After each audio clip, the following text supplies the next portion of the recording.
When did you find out your family's secret? I found out my family's secret when I turned 18. I wasn't trying to uncover anything. I just needed my birth certificate to get a passport. I asked my mom for it. She paused, looked uncomfortable, and said, "I'll have to look for it." That was strange. She's usually super organized. I waited a few days, asked again, and got another excuse. After a week, I decided to look through our file cabinet myself. That's when I found an envelope labeled with my name in my mom's handwriting. Inside was my birth certificate, but something was off. Under father, it was blank. I stared at it. My whole life, I had believed the man I called my dad, who had died in a car accident when I was 6, was my biological father.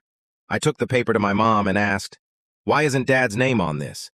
She froze. Then she said, "We need to talk." We sat at the kitchen table. Her hands were shaking. She told me the truth. The man I thought was my father wasn't my biological dad. She had gotten pregnant with me when she was 19, after a short relationship with someone she didn't stay in touch with. He didn't want to be involved. A few years later, she met the man I grew up with. He loved her and chose to raise me like I was his own. He knew I wasn't biologically his, but I never did. I didn't know what to say. I wasn't mad, just confused. Everything I thought I knew about myself suddenly felt shaky. I had always wondered why I looked different from my cousins. Now I understood. I asked if she knew where my real dad was. She said no. She hadn't heard from him since before I was born. She offered to help me search if I wanted to, but she warned me, he may not want to be found. I haven't looked for him yet. Maybe someday I will. But honestly, the man who raised me, he was my real dad in all the ways that mattered. He taught me how to ride a bike, packed my lunches, sat through every school concert and soccer game. He chose me.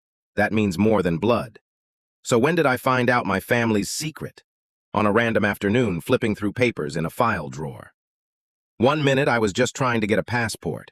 The next, I had a whole new understanding of who I was and who I wasn't. It didn't break my family, but it made me see them in a completely different way. Next, 19.